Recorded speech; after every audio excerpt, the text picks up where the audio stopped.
वैसे तो किसी की भी मैरिज लाइफ को समझने के लिए ज्योतिष में बहुत सी टेक्निक हैं।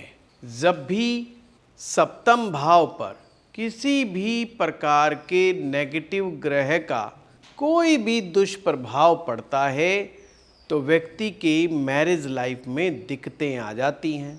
मैरिज लाइफ की समस्याओं से बचने के लिए अक्सर हम लोग मैच मेकिंग करते हैं, यानी कि जन्म कुंडली मिलान। एक तरफ लड़के की जन्म पत्रिका लेते हैं, दूसरी तरफ लड़की की जन्म पत्रिका लेते हैं और दोनों के गुण को मिलाने का प्रयास करते हैं। यदि 36 गुणों में से 18 से ज़्यादा गुण मिल जाएं तो हम शादी को ओके कर देते हैं। प्लस उनके को जन्म पत्रिका के सप्तम भाव का सूक्ष्म अध्ययन करते हैं तथा विवाह के कारक ग्रहों का भी अध्ययन साथ में करते हैं और समझने का प्रयास करते हैं मैरिज लाइफ में किस जगह पर कहाँ पर समस्या आ सकती है। क्या गुण, स्वभाव, प्रकृति के कारण, ईगो के कारण कहीं ऐसा तो नहीं है दोनों अलग हो जाएंगे। कई बार ये भी होता है और देखा गया है, अच्छे गुण मिलान मिलने के बावजूद भी दो लोगों के झगड़े इतने बढ़ जाते हैं कि वो अलग हो सकते हैं। आज के इस वीडियो में मैं आपको एक प्यारा सा सूत्र समझाऊंगा। अगर वो आपने दिमाग में बिठा लिया तो ध्यान रखिएगा, वो बहुत सटीक सूत्र है।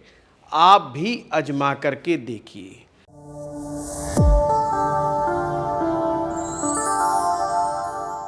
ये जो सूत्र है ये सर्वाष्टक वर्ग का सूत्र है। आप सभी जानते हैं जन्म पत्रिका में 12 भाव होते हैं। आपको करना क्या है, लड़के की जन्म कुंडली को भी लेना है और लड़की की जन्म कुंडली को भी रखना है अपने सामने।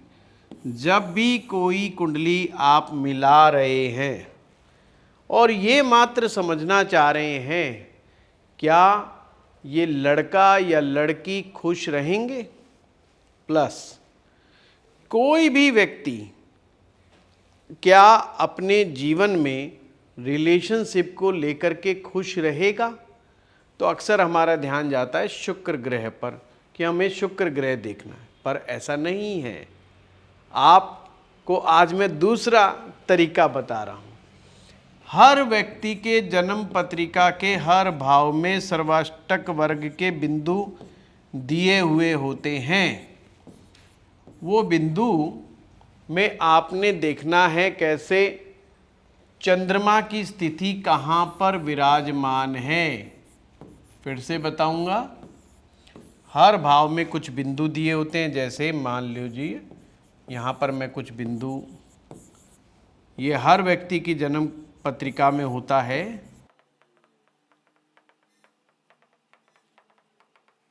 आपको सिर्फ इतना देखना है कि क्या चंद्रमा जिस भाव में भी बैठा है, या आप ऐसे समझ लें जो भी आपकी राशि है, आपकी राशि जहाँ पर भी जिस हाउस में भी फॉल कर रही है, क्या उसमें 30 से ज़्यादा बिंदु हैं। 30 से ज़्यादा बिंदु, 30 से ज़्यादा पॉइंट मिले हुए हैं। पॉइंट कह लो, बिंदु कह लो। जैसे सपोज करो चंद्रमा यहाँ पर बैठा हुआ है।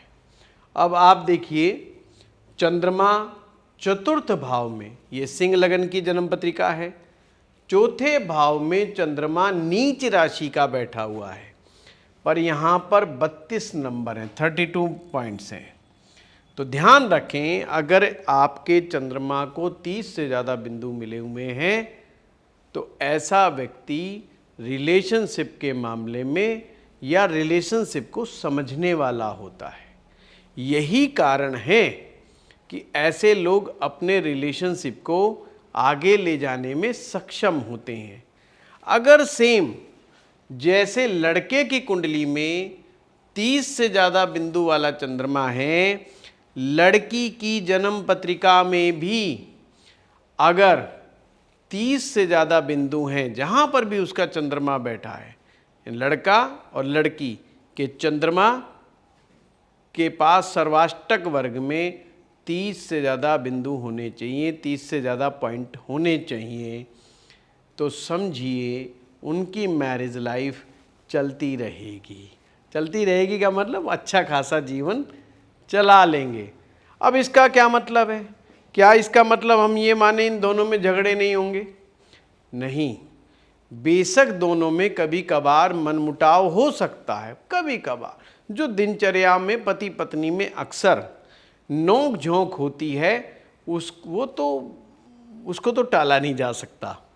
बट लड़का और लड़की के चार्ट में अगर यह स्थिति बनी होती है तो निश्चित मान के चलिए आप उनको ओके कर सकते हैं। जब भी जन्म कुंडली मिलाते हैं तो जन्म कुंडली मिलाने वाले ज्योतिषाचार्य इस पॉइंट पर भी ध्यान दें, जब भी आपके सामने कोई मैच मेकिंग का केस आता है, एक तरफ लड़के की कुंडली रखें, दूसरी तरफ लड़की की, देखें चंद्रमा को कितने पॉइंट मिले हुए हैं, लड़की में भी देखें चंद्रमा को कितने पॉइंट, 30 से ज़्यादा है और बेशक गुण मिलान कम मिल रहे हैं, मतलब 18, 20, 21 मतलब कम भी मिल रहे हैं, तो भी आप आगे सोच सकते हैं।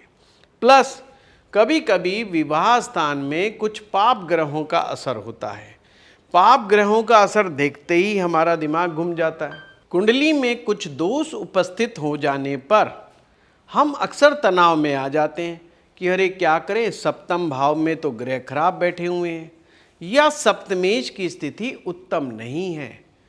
अक्सर कुंडली मिलान करते समय ऐसी कुंडलियां हम रिजेक्ट कर देते हैं।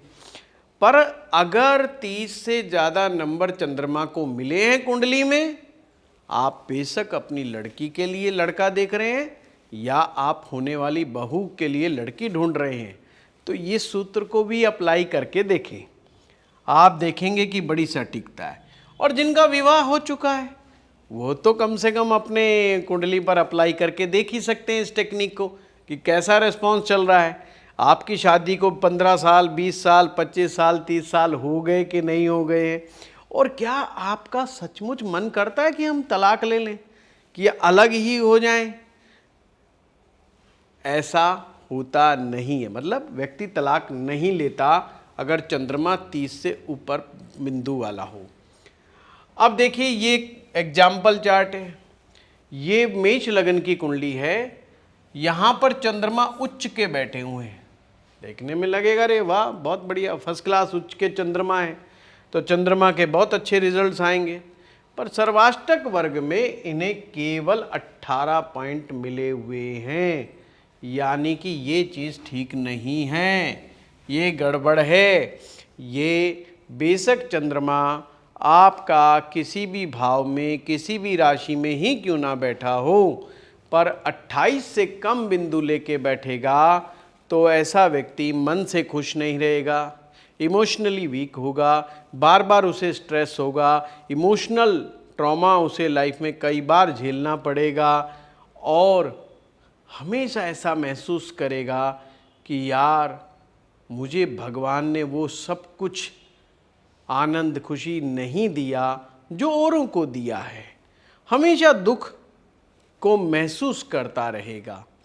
पर उसके विपरीत जिसके पास 30 से अधिक बिंदु हैं, वो विपरीत परिस्थितियां होते हुए भी कहीं ना कहीं खुशियों को ढूंढता हुआ आपको मिलेगा।